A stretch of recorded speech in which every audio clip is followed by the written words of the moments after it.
Vamos abrir as nossas Bíblias, irmãos, no Evangelho de João, capítulo de número 19. Evangelho de João, capítulo 19,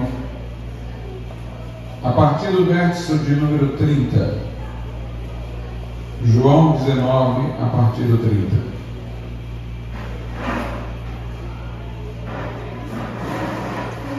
Diz assim a palavra de Deus: E quando Jesus tomou o vinagre, disse: Está consumado. E inclinando a cabeça, entregou o Espírito. Os judeus, pois, para que no sábado não ficassem os corpos na cruz, visto como era a preparação, pois era grande o dia de sábado, rogaram a Pilatos que se lhes quebrassem as pernas e fossem tirados. Foram, pois, os soldados, que na verdade quebraram as pernas ao primeiro e ao outro, que como ele fora crucificado. Mas vindo a Jesus e vendo-o já morto, não lhe quebraram as pernas. Contudo, um dos soldados lhe furou o lado com uma lança, e logo saiu sangue e água. E aquele que o viu testificou, e o seu testemunho é verdadeiro, e sabe que é verdade o que diz, para que também vós o creais. Porque isto aconteceu para que se cumprisse a Escritura que diz: nenhum dos seus ossos será quebrado. E novamente diz outra Escritura: verão aquele que traspassaram. Podeis assentar.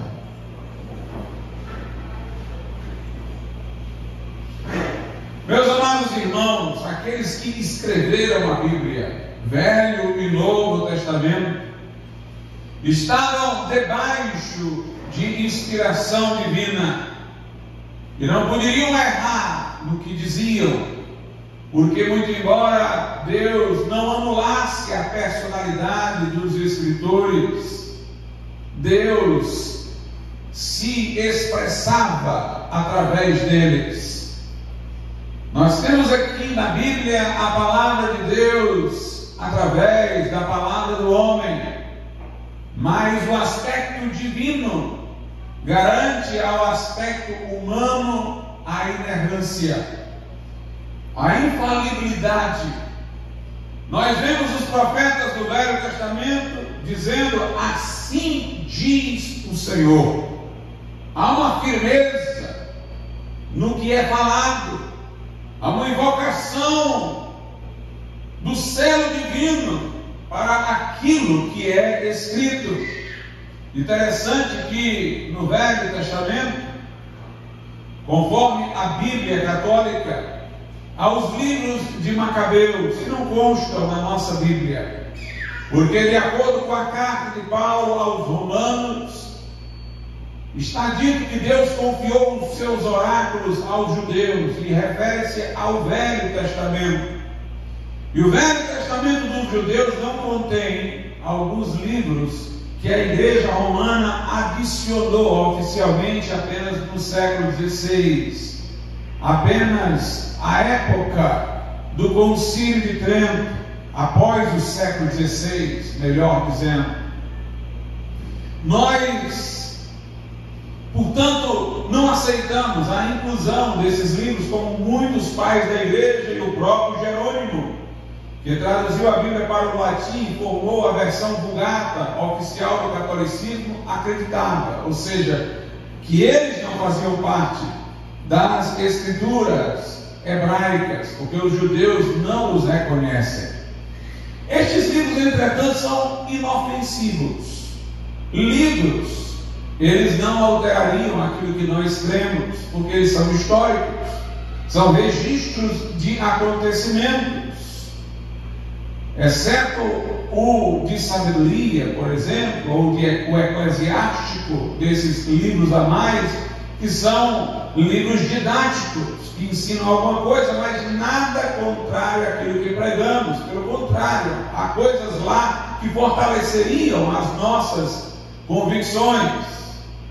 Mas eu poderia apontar razões inseridas nos próprios textos para mostrar um a um porque eles não devem fazer parte das Escrituras, embora sejam livros que devam ser lidos, que sejam bons de ser lidos, mas eles não gozam da inspiração infalível.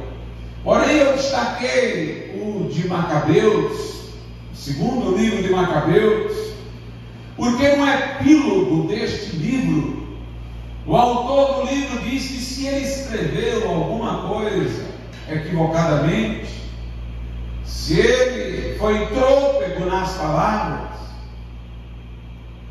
ele pede desculpa aos leitores, indicando assim de que ele não estava convicto, de que estava debaixo de uma inspiração infalível.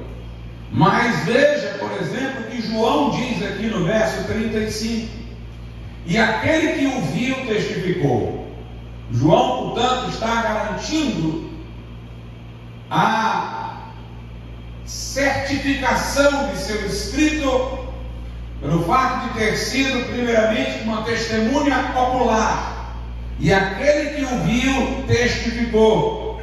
Mas note a sua convicção, e o seu testemunho é verdadeiro, e sabe que é verdade o que diz, para que também vós o creais. Portanto, os autores da Bíblia testificavam daquilo que presenciaram ou que tinham ciência de uma forma inequívoca. Eles podiam dizer como João que seu testemunho era verdadeiro, que eles sabiam que o que estavam dizendo era verdade. E diz aqui, para que o creais. Isso mostra qual é a razão da existência da Escritura. É trazer fé aos nossos corações.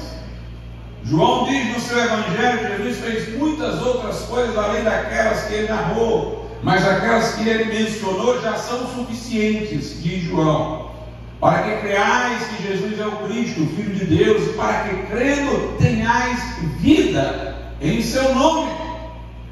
A Bíblia diz que a fé vem pelo ouvir e ouvir a palavra de Deus. Paulo diz a Timóteo que desde a meninice ele aprendera as sagradas letras que o poderiam fazer sábio para a fé em Cristo Jesus. A finalidade deste livro é gerar fé no nosso coração. A fé não nos vem pelo crivo de um papa, ela nos vem do próprio Deus que fala-nos através deste livro. As palavras divinas aqui, elas têm garantia intrínseca de verdade. Quando elas são proclamadas, estas palavras, o Espírito Santo é quem convence o homem da veracidade delas. Convence o homem do pecado, da justiça, do juízo, mostra que o homem é pecador conforme a Bíblia o declara e lhe expõe o plano de Deus. E João garante que o que diz é verdade, porque estava sob inspiração divina. E as palavras que lemos são importantíssimas, porque tem a ver com a questão da salvação. Eu comecei a leitura do versículo de número 30, que diz: e quando Jesus tomou o vinagre, disse: está consumado. E inclinando a cabeça, entregou o Espírito. O que a Bíblia quer nos mostrar aqui é que Jesus, que feito homem,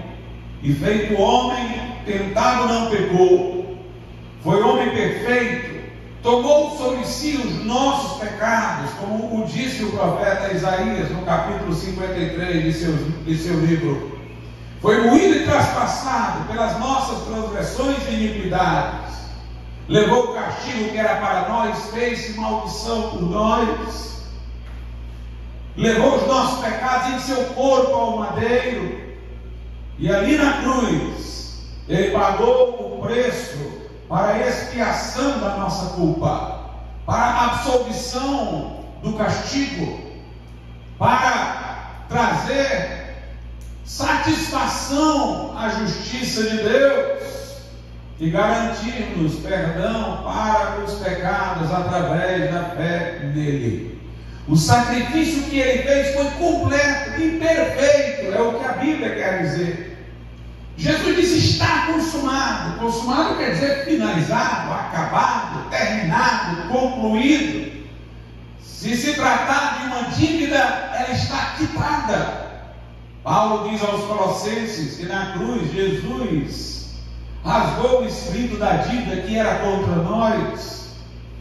Isaías, no capítulo 53, diz que Jesus verá o fruto de seu trabalho e ficará satisfeito, dando a entender sua ressurreição. Ressuscitado, ele vai olhar para trás, ver o que foi feito na cruz e se dá por satisfeito. O sacrifício foi completo e perfeito. Aliás, a própria ressurreição de Jesus foi o testemunho do Pai de que aceitara o sacrifício do Filho a favor dos nossos pecados. Na carta aos Hebreus, nos capítulos 9 e 10, nós temos até de forma cansativa a repetição de que o sacrifício de Jesus foi completo e perfeito. Vamos ler Hebreus capítulo de número 9. Eu vou ler apenas alguns versículos, são inúmeros na carta aos Hebreus sobre isso. Aos Hebreus 9 diz assim, verso 12: nem por sangue de bodes e bezerros, mas por seu próprio sangue ele entrou uma vez no santuário, havendo efetuado uma eterna redenção.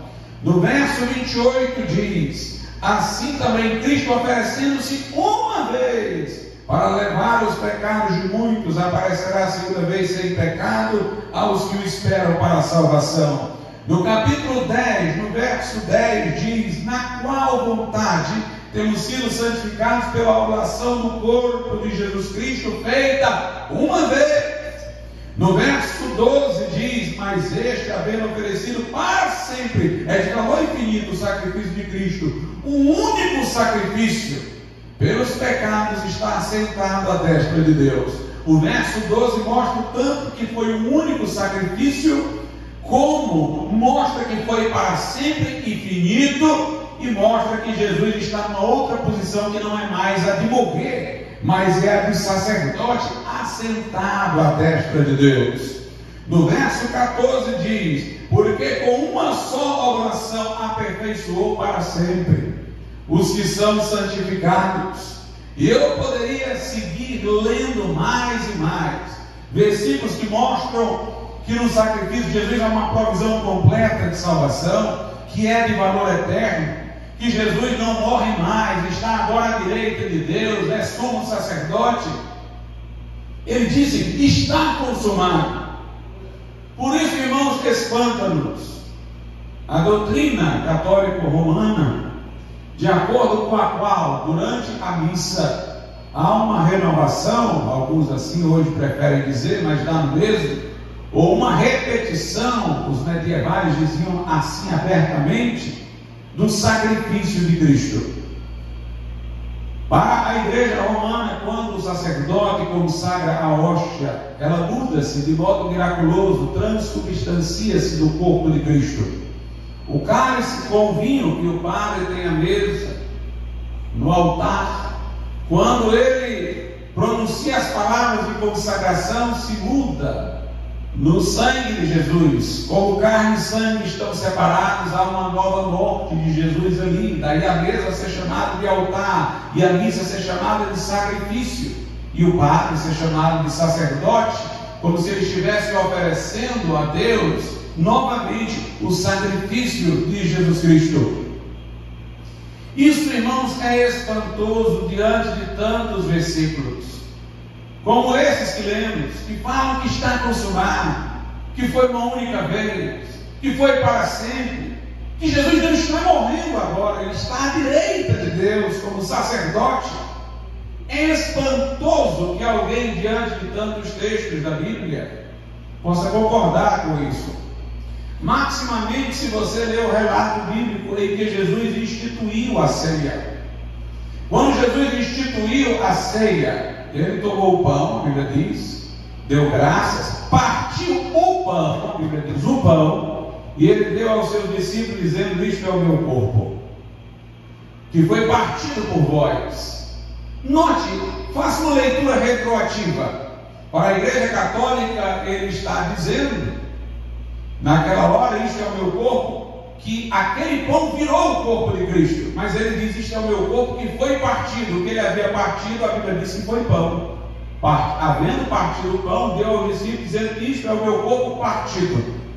Se este pão tivesse se mudado no corpo de Cristo, teria que ter se mudado antes de ter sido partido. E logo que Jesus teria partido, já não seria mais o pão, mas o corpo dele. Mas a Bíblia diz que ele partiu o pão. Ele está dizendo: este pão, que é pão, significa o meu corpo, representa o meu corpo. Mais ainda, ali não podia ser o corpo partido de Jesus, porque Jesus não tinha morrido ainda. Então ali teria sido um sacrifício de Jesus Cristo antes do sacrifício. Como seria ali uma missa, uma renovação, uma repetição do sacrifício de Jesus, se ele ainda nem tinha morrido? E Jesus disse no final: fazer isto em memória de mim. Aquilo era um memorial para celebrar a sua morte, não a repetição, não a renovação do seu sacrifício. Meus irmãos, não acreditar na unicidade, na infinitude de valor do sacrifício de Cristo é não acreditar nele como o único e suficiente Salvador. Porque se o sacrifício dele precisa novamente acontecer pela mediação da igreja e pela intervenção do sacerdote, então eu não poderia ser salvo sem o sacerdote, nem sem a instituição que o coloca nessa posição. Mas a salvação não é por meio de uma instituição, não tem coparticipação de um sacerdote. É unicamente por Jesus que da salvação é o alfa e o ômega, o primeiro e o último, o princípio e o fim, que é o autor e consumador da nossa fé. Pedro disse que em nenhum outro há salvação, debaixo do céu nenhum outro nome há dado entre os homens, pelo qual devamos ser salvos. Jesus disse: eu sou o caminho, a verdade e a vida, e ninguém vem ao Pai senão por mim. Ele nunca disse: ide a este, ide a aquele, ele disse: vinde a mim. E quando ele disse: vinde a mim, ele não disse que ia dar uma coisa pela metade, mas que ia dar abundância. Aos sobrecarregados eu aliviarei, aos sedentos do seu interior fluirão rios de água viva. Ao que de mim se alimenta, ele por mim viverá. Jesus, portanto, é o único e todo suficiente Salvador. Para a pessoa ser salva, deve reconhecer seus pecados e se arrepender de tê-los praticado, e vir a Jesus Cristo, confiando inteiramente nele, no que ele fez na cruz, para a nossa salvação, que ele é um Salvador completo, como diz em Hebreus 7:25, ele pode salvar perfeitamente, não pela metade, perfeitamente, os que por ele se chegam a Deus, por quanto vive sempre para interceder por eles. Está consumado. Diz aqui o texto de João, capítulo de número 19. E aquele que disse isso falou: eu testifico do que vi. O que digo é verdadeiro. Eu sei que é verdadeiro. E eu digo para que o creais. A Bíblia diz que quando foram retirar os corpos da cruz, tanto de Jesus como dos malfeitores que foram crucificados, um do lado direito, o outro do lado esquerdo, foi dito para que quebrassem as pernas, porque era uma garantia de que teriam realmente morrido. Quebraram a perna dos dois que estavam crucificados do lado direito e esquerdo de Jesus. Mas quando chegaram em Jesus, acharam que ele já estava morto mesmo, e não lhe quebraram as pernas, e não lhe quebraram as pernas. Mas um soldado, para tirar a dúvida, resolveu atravessar o seu lado com uma lança. e saiu sangue e água.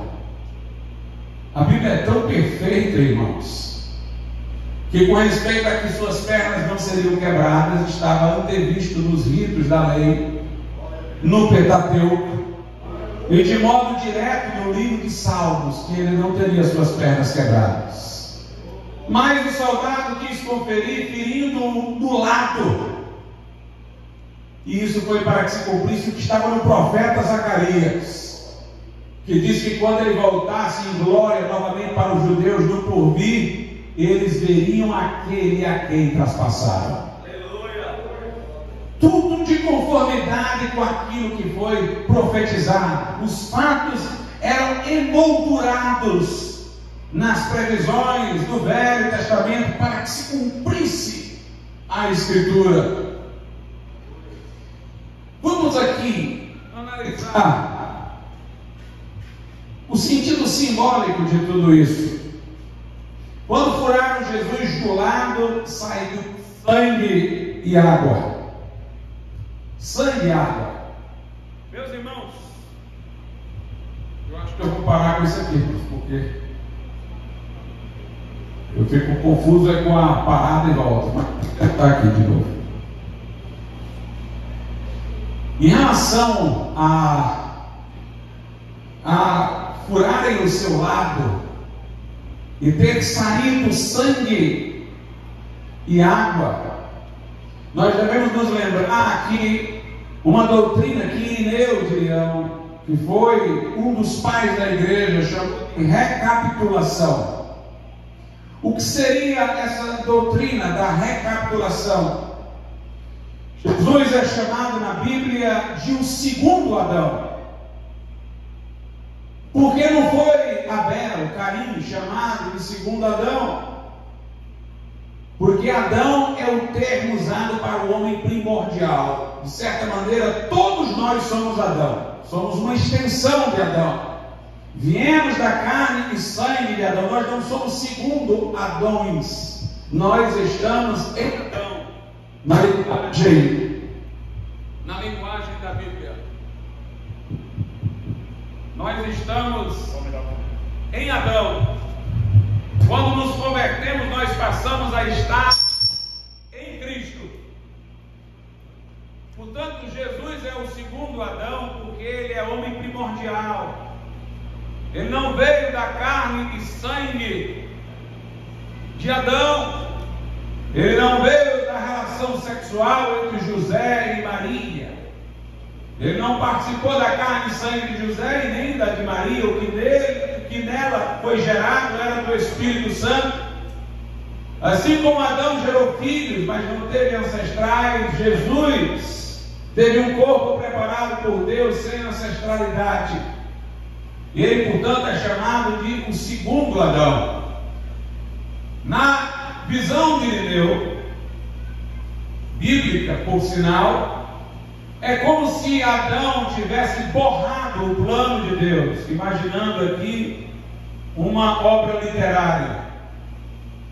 E Jesus veio com um novo papel em branco para reescrever tudo de novo. Ele veio ser o que Adão deveria ter sido lá no começo. Ele veio fazer aquilo que Adão não fez. Ele veio ser o modelo da nova humanidade. E para isso ele teve que recapitular, de certa maneira, uma situação como a de Adão, sendo que Jesus o fez em maiores desvantagens. Adão foi tentado por Satanás no jardim, onde tudo lhe favorecia. Jesus foi tentado no deserto, onde de tudo se carecia.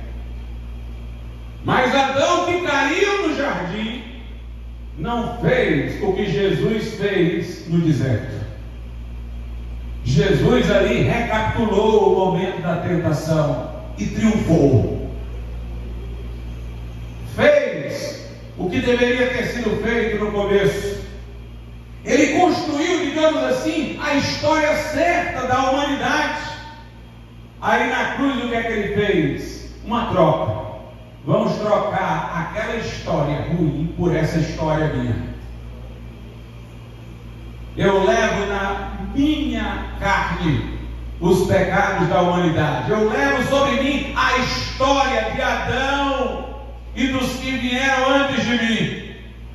E agora eles vão começar uma nova história a partir da minha, não a partir da de Adão, que terminou com maldição, mas da minha, onde eu cancelei os pecados dele e ressuscitei para ser o cabeça dessa nova humanidade.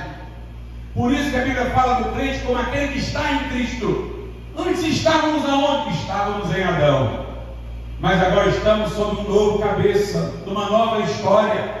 Jesus apagou a nossa história adâmica e está reescrevendo uma história nossa em sua bendita pessoa. Somos o corpo de Cristo, Ele é o cabeça e nós somos o corpo. Jesus, portanto, recapitulou. Vamos voltar para o Gênesis e vamos ir além de Irineu do Leão. Lá no Gênesis, Adão foi colocado num profundo sono, e da costela de Adão, de seu lado, foi feita a mulher. E quando Adão avistou Eva, ele disse: tu é carne da minha carne e osso dos meus ossos. E Deus disse que eles unidos seriam uma só carne.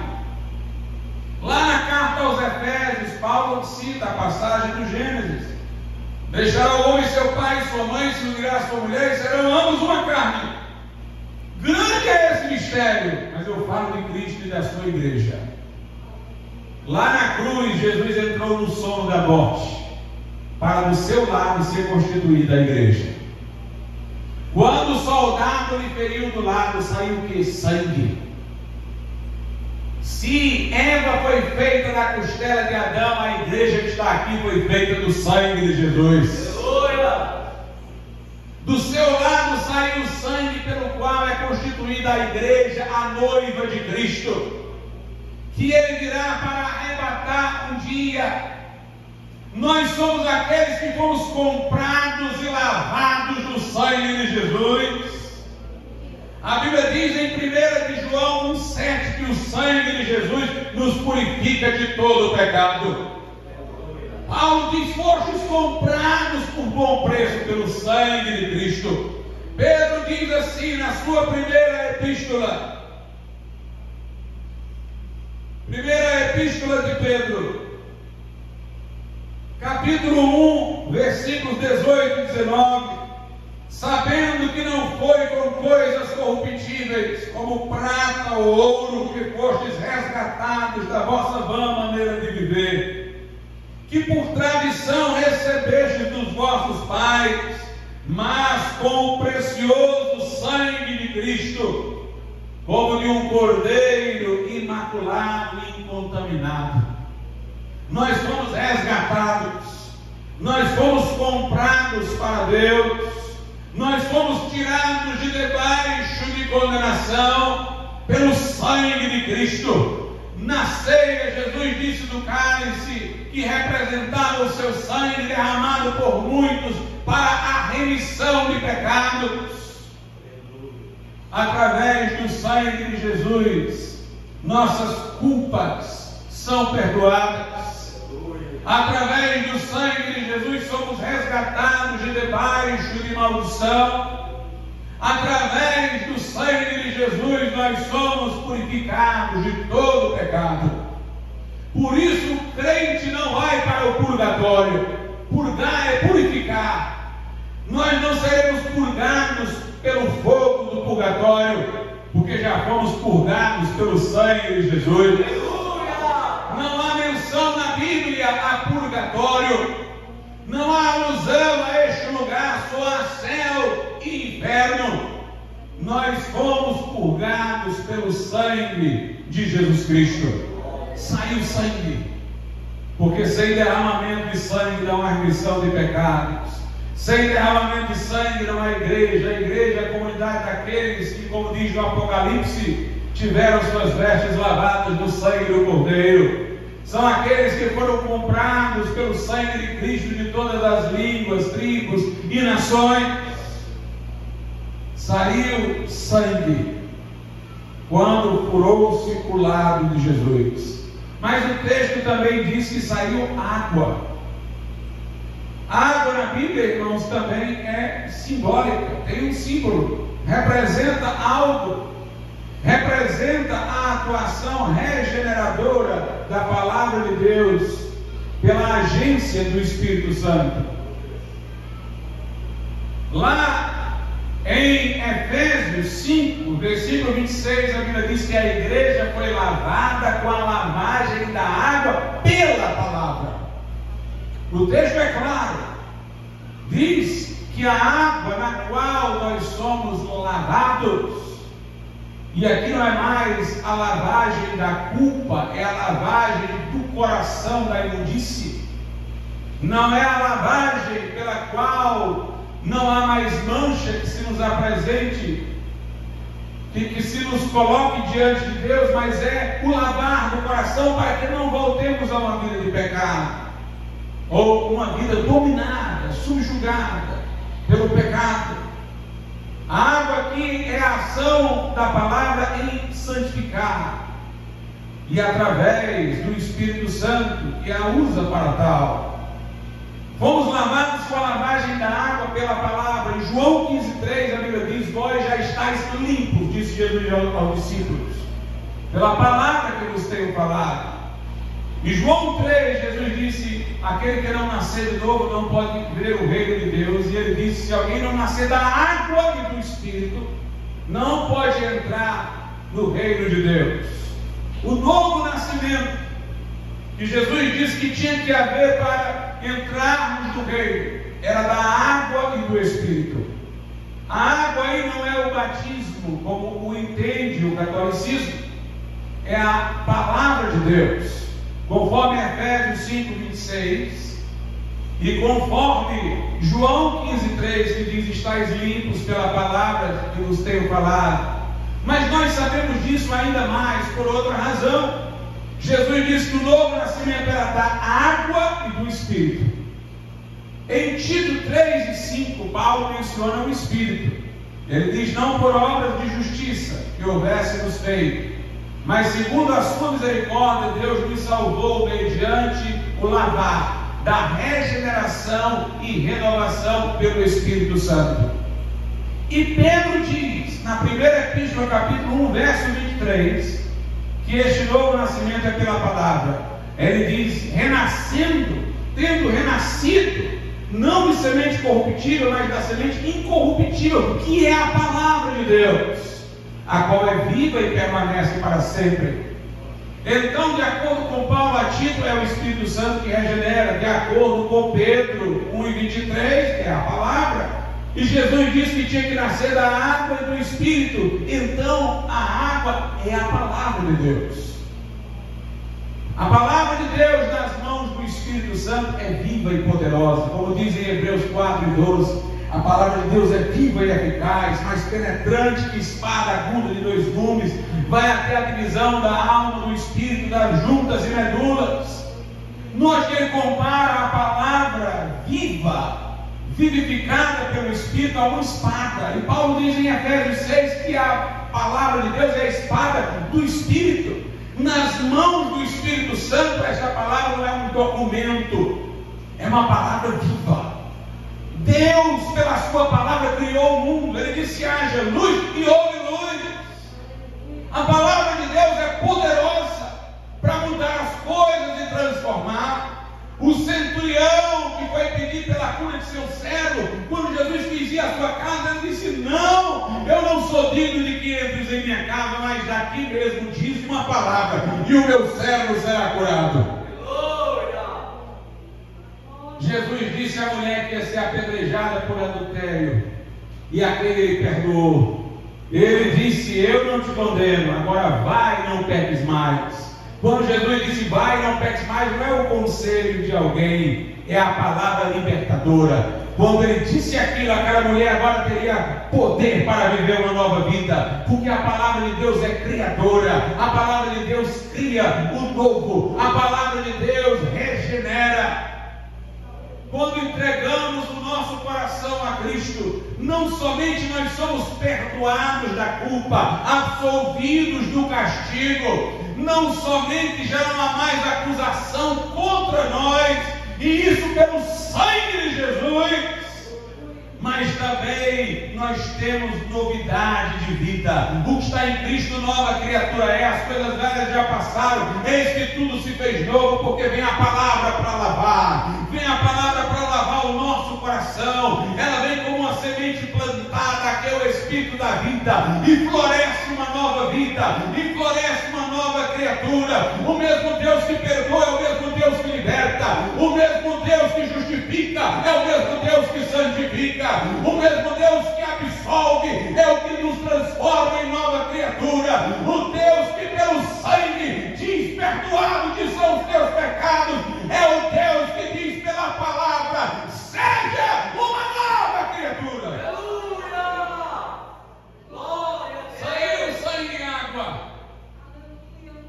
Glória a Deus. Da costela de Adão foi feita a mulher, mas do sacrifício de Jesus Cristo veio o sangue e a água para fazer a igreja, para constituir a igreja, um povo perdoado dos pecados e transformado pelo poder de Deus. Mas a outra coisa que nos chama a atenção é o fato de as pernas de Jesus não terem sido quebradas, irmãos. O corpo de Jesus saiu por inteiro, sem quebras, sem rupturas, sem fraturas. Isso indica uma coisa maravilhosa para nós. Nós somos o corpo de Cristo, diz a Bíblia. Ele é o cabeça, nós somos o corpo. Aleluia. Isso quer dizer que nenhum crente pode se perder. Se o corpo físico de Jesus saiu sem fraturas, o corpo místico dele não vai chegar ao céu aleijado. Aleluia. Não vai ter amputação no corpo de Cristo. Isso é uma garantia para nós, irmãos, de que quem é crente não poderá se perder. Será preservado até o fim. Será preservado até o fim. Não haverá fratura no corpo de Cristo. Não haverá ruptura no corpo de Cristo. Aquele que é enxertado no corpo de Cristo não sairá de lá. Não tem volta de estar em Cristo para tornar a estar em Adão. Veja o que a Bíblia diz. Na carta de Paulo a Timóteo,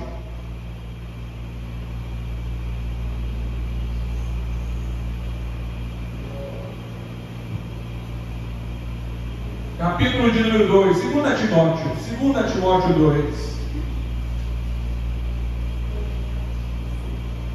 Versículo de número 13. Se formos infiéis, ele permanece fiel, não pode negar-se a si mesmo. O texto aqui não está dizendo que se nós nos desviarmos, vivermos no mundo libertinamente, chegaremos ao céu. O texto está dizendo que se a gente for infiel caindo, Ele vai nos trazer de volta, porque nos prometeu manter no caminho. Aleluia! Se você for infiel, Ele não vai desistir de você não, porque Ele vai permanecer fiel. Ele vai te trazer outra vez, para ficar de pé. Ele vai te erguer de novo. Davi disse: o Senhor é meu pastor e nada me faltará. Aí ele disse assim: a sua vara, a vara de Deus, do bom pastor, e o seu cajado me consolam.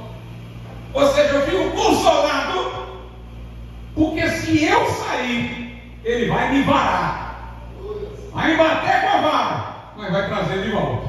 Aleluia. Se eu der uma corrida para muito longe, não der para bater, o cajado é mais longo e tem a ponta curva, ele vai me puxar pela goela. Já pensou alguém dizer isso? Que sua vara e seu cajado me me consolam. Isso mostra, sabe o que, irmãos? Que Davi não confiava nele. Não, eu não confio em mim, não.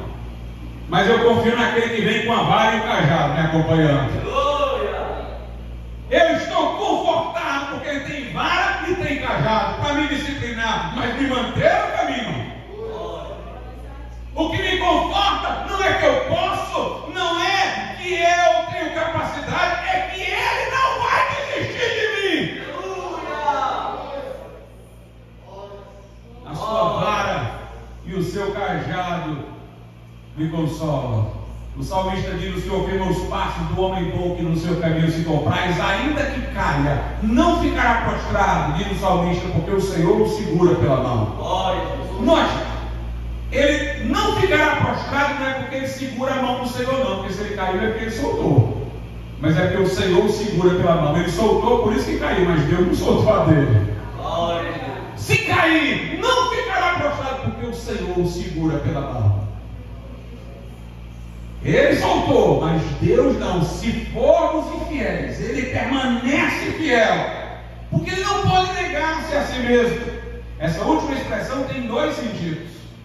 Um sentido que está ligado à fidelidade de Deus, às suas promessas, que são irrevogáveis. Ele não se contradiz, ele faz o que diz. Mas também tem um outro sentido aqui, é que nós somos o corpo de Cristo.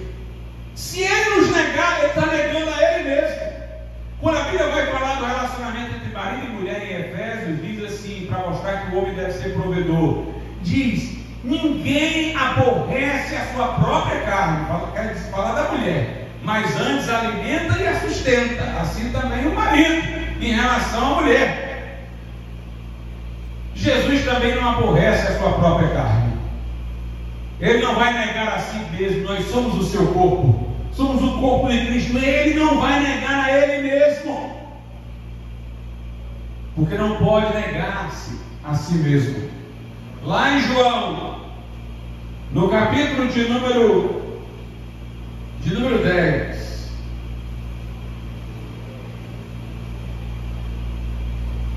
a Bíblia diz assim, versículo 14. Deixa eu ver se é o 14 mesmo. Não, é mais adiante, versículo 27. As minhas ovelhas ouvem a minha voz, eu conheço-as e elas me seguem. Jesus está dizendo que primeiro, o crente é a ovelha dele. Nós somos propriedade de Deus. A Bíblia diz que nós estamos marcados como se fosse uma propriedade pelo selo do Espírito Santo, selados com o Espírito Santo da promessa. Selado quer dizer etiquetado, lacrado. Quando Jesus ficou dentro do sepulcro, a Bíblia diz que selaram com uma pedra. É o sentido aí de fechar hermeticamente, mas tem um selo também no sentido de marca identificatória. Nós somos identificados como sendo de Jesus, estamos marcados como crentes, e nós estamos num lacre. Nós estamos fechados hermeticamente nos cuidados de Deus.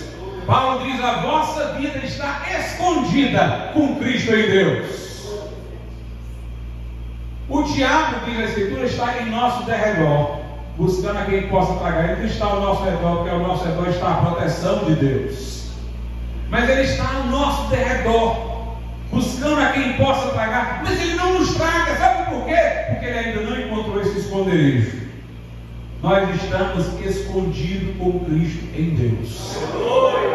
Ele não encontrou esse esconderijo e nem vai encontrar. Aquele que habita no esconderijo do Altíssimo, à sombra do Onipotente descansará. Jesus diz: as minhas ovelhas ouvem a minha voz. É a vocação que Ele colocou no nosso coração, de ouvir a voz dEle. Meus irmãos, o crente nunca mais terá prazer no pecado. Se cair, ele não encontrará no pecado alegria, só tristeza. A angústia vai aumentar e o chicote vai descer, e ele vai voltar para casa. Aleluia. porque ele ouve a voz. Ele ouve a voz. Por mais que ele possa fugir a voz, ele chega lá, ele ouve a voz, ele tem a vocação de seguir Jesus. As minhas ovelhas ouvem a minha voz, eu conheço-as. E elas me seguem. Aqui não tem nenhum condicional. Se elas me seguirem, ele está dizendo, elas me seguem. Se é minha ovelha, me segue. Pode seguir dando trabalho, mas segue. Pode atrasar por falta de vigilância, está com um passo lá atrás, mas está seguindo. Saiu aqui, mas vem, vai, cajado, volta, continua seguindo. Mas Jesus está dizendo, as minhas ovelhas ouvem a minha voz, eu conheço-as, elas me seguem. Verso 28, e dou-lhes a vida eterna, e nunca hão de perecer, e ninguém as arrebatará da minha mão. Meu Pai que nas deu é maior do que todos, e ninguém pode arrebatá-las da mão de meu Pai. Jesus fez um sacrifício completo. Do sono e de sua morte, pelo seu lado saiu o sangue que nos lava de todo pecado, e a água da palavra que nos faz renascer, para que sejamos sua igreja e seu corpo, e enquanto corpo não seremos quebrados. Não haverá fratura, porque ele não pode negar-se a si mesmo. João diz, quem testifica isso é quem viu, e esse testemunho é verdadeiro. E quem está dizendo sabe que é verdadeiro. E eu digo isso para que o creamos. Vamos ficar de pé. Glória a Deus.